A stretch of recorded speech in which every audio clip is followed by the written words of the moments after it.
پہلے سے معافی مانگ لیتا ہوں اگر آپ کو دکھ ہو۔ پہلی بات میں یہ سمجھتا ہوں کہ یہاں اکثریت مسلمانوں کی ہے، اور جو مسلمان اپنے آپ کو کہتا ہے وہ اللہ کے ہر حکم کو مانتا ہے۔ مسلمان کا مطلب یہ ہے، پورا قرآن ہم پہ فرض ہے۔ سورہ قصص 85 دیکھ لیجئے گا، ان الذی فرض علیک القرآن لا ردک الا بعد، فرض علیک القرآن۔ اسی قرآن میں جہاں خمر اور میسر سے ممانعت ہے، تو خمر کو تو ہم نے کہہ دیا کہ شراب، اور میسر کا ترجمہ کیا جوا، یہ حرام ہے، ان سے بچنے کا حکم ہے قرآن میں۔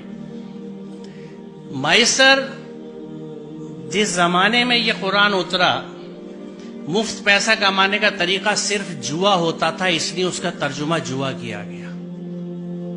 میسر کا اصل معنی مفہوم ہے ایزی منی، ہر وہ پیسہ جو بنا محنت کے ملے وہ میسر ہے، جس میں جہیز آج کے زمانے میں سر فہرست ہے، لہذا حرام ہے۔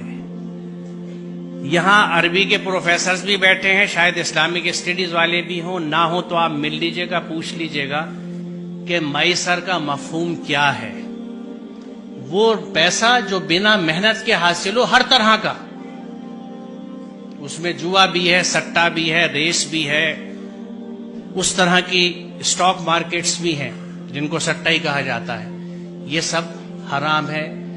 ہم اگر مسلمان ہیں، بڑے افسوس کی بات ہے کہ ہم اپنے آپ کو مسلمان بھی کہتے ہیں اور مفت کا پیسہ بھی لینے کے چکر میں لگے رہتے ہیں۔ اس ذہن سے آزاد ہونے کی ضرورت ہے۔ دوسری چیز،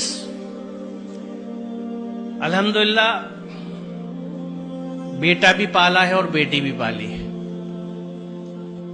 ذہن سمجھتا ہوں اولادوں کے، اور یہ سب میری بچیاں ہیں، ان کے اتنے ساتھ رہتا ہوں جیسے آپ بچوں کے ساتھ رہتا ہوں، کچھ آپ کے ذہنوں کو سمجھتا ہوں، اور عرصے سے سمجھتا ہوں، آج کی بات نہیں ہے، 40 سال ہو گئے پڑھاتے ہوئے مجھے اور بچوں کے ساتھ رہتے ہوئے۔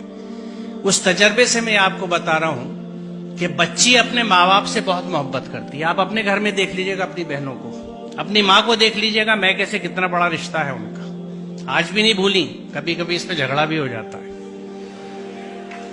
بچی ماں باپ سے بہت اٹیچ ہوتی ہے۔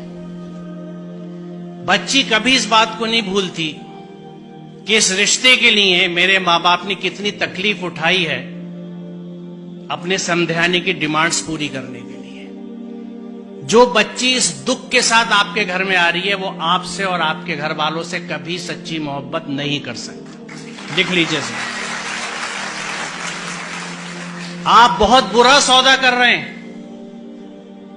رشتوں کی بنیاد محبت اور عقیدت پہ ہوتی ہے، انسیت پہ ہوتی ہے۔ سر کٹانے کی تمنا اب ہمارے دل میں ہے، ایک جذبہ ہوتا ہے، یہ ہے محبت۔ آپ اس سب کے بدلے میں چند ٹکے لے لیتے ہیں، شاید گاڑی، کچھ استعمال کا فرنیچر، کیونکہ شاید آپ یہ سمجھتے نہیں یا یہ سمجھتے ہیں کہ آپ اسے نہیں کما سکتے۔ آپ کو نہ اپنی قوت بازو پہ بھروسہ ہے، نہ اس کے رازق ہونے پہ بھروسہ ہے، آپ کو سسرال پہ بھروسہ ہے۔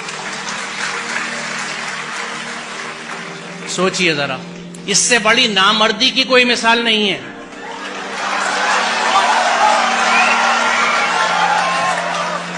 اور ہم کلیم کرتے ہیں کہ ہم مرد ہیں، مردانگی پہ لڑتے پھرتے ہیں۔ یہ کیسی مردانگی ہے کہ عورت کے گھر کے پیسے پہ آپ کھانا کھاتے ہیں، اس کا سامان لیتے ہیں؟ مجھے خوشی ہے کہ اتنے ویہمنٹلی آپ نے اس کنسپٹ کو ریسپونڈ کیا ہے، اور مجھے یقین ہے کہ یہاں کے 90% بچے یقیناً اس پہ عمل کریں گے، کیونکہ جو جوش اور جذبہ آپ دکھا رہے ہیں۔ تو آج کی اس یوم آزادی کی صبح پہ یہ طے رہا، یہ پلیج لی ہم نے کہ ہم اس ذہن سے آزاد ہوں گے، ہم اپنی محنت کا کھائیں گے، اپنی محنت سے پیسہ لیں گے، میسر نہیں لیں گے، جہیز نہیں لیں گے۔ بہت شکریہ، خدا حافظ۔